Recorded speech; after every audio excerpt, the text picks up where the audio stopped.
And this is what I'm saying, is how I put it is, this budget will not go through because Americans are pissed. We are already extraordinarily pissed off at what's going on in D.C.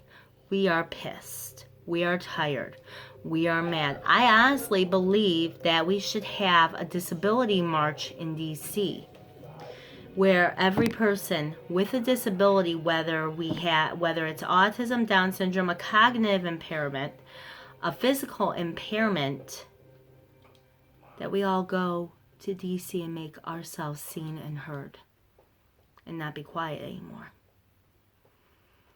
Okay, outside of that, I find I have to look more into it, but I do know the Americans with Disability Act and the IDEA were both signed into law, by the way, by Republicans.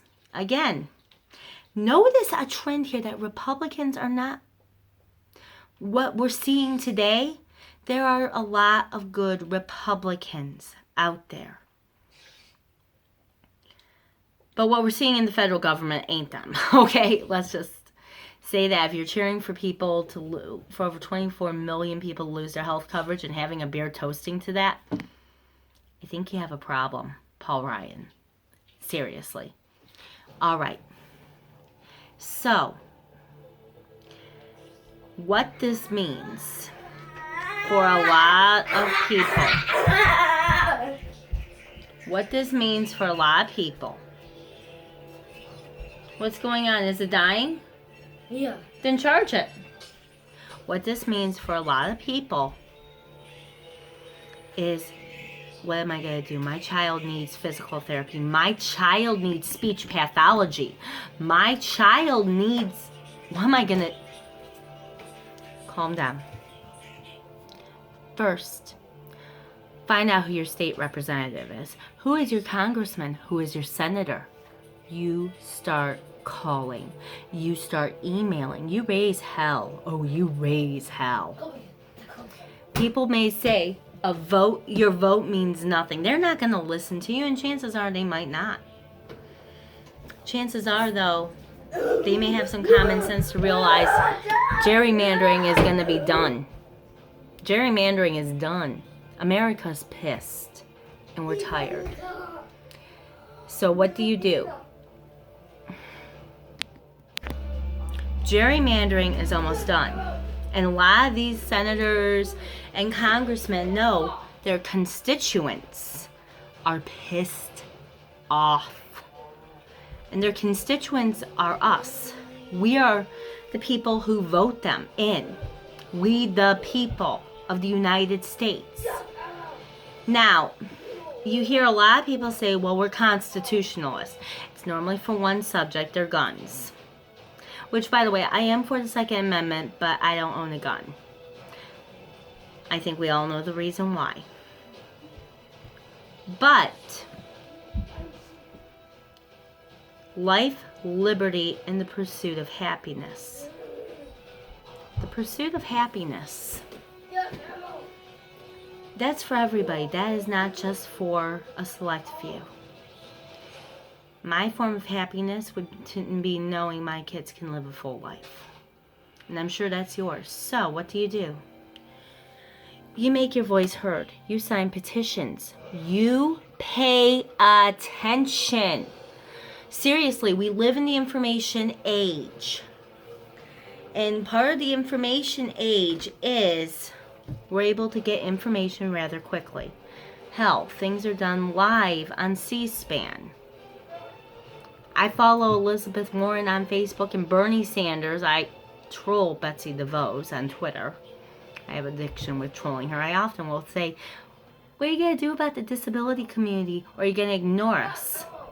She's never responded back. Betsy, don't you remember me? We met at the Woodward Dream Cruise when your husband was running for governor. And he lost to Granholm. Burn. Sorry, had to put that out there. Funny thing is, I'm probably going to have a Cali sign in my yard this year. Why? That's what happens when you happen to be acquaintances when you're with the lieutenant governor because you have a common core. You start seeing what you like about their values. Now, this is not our values, this budget. The AHC, the American Health Care Act. What is that and how does it affect you? $800 billion being slashed to Medicaid over a 10-year period. That means like Medicaid expansion. That means people who get key services through Medicaid who never had health coverage before. That means after a certain point, if you are not on it, you cannot get back on it. And if you have a pre-existing, you're in a high-risk pool. Now, let me quickly tell you what pre-existing is. I want you to listen to me on this one. This is... Aiden, quit!